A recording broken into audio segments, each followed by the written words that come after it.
In today's video, I'm going to show you how to do the 360-degree spin transition. So let's get right into it.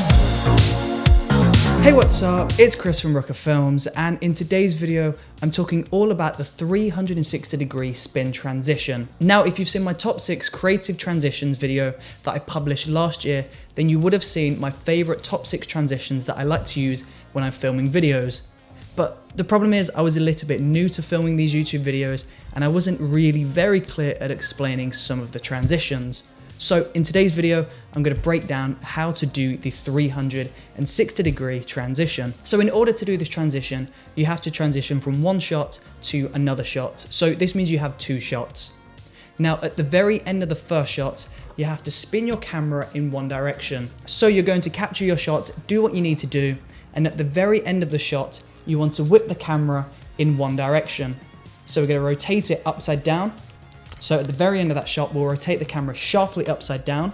And then we're going to start the second shot. So at the very beginning of the shot, before we start rolling, turn the camera upside down. And then 3, 2, 1, action. And then you film your second shot. And there you go. So just to repeat, at the very end of the first shot, you want to rotate in one direction. So you can either go counterclockwise or you can go clockwise.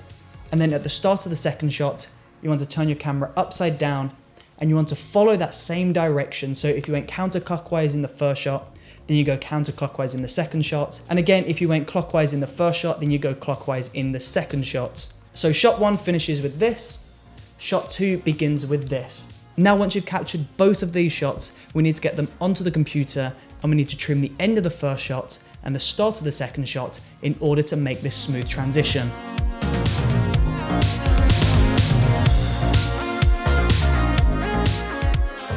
And that's it. It's really simple, really easy to understand, and it's a really awesome transition because it's not one that I see used very frequently. And there you go, that is my breakdown of the 360-degree spin transition. And if you enjoyed watching this video, then please do let me know in the comment section below.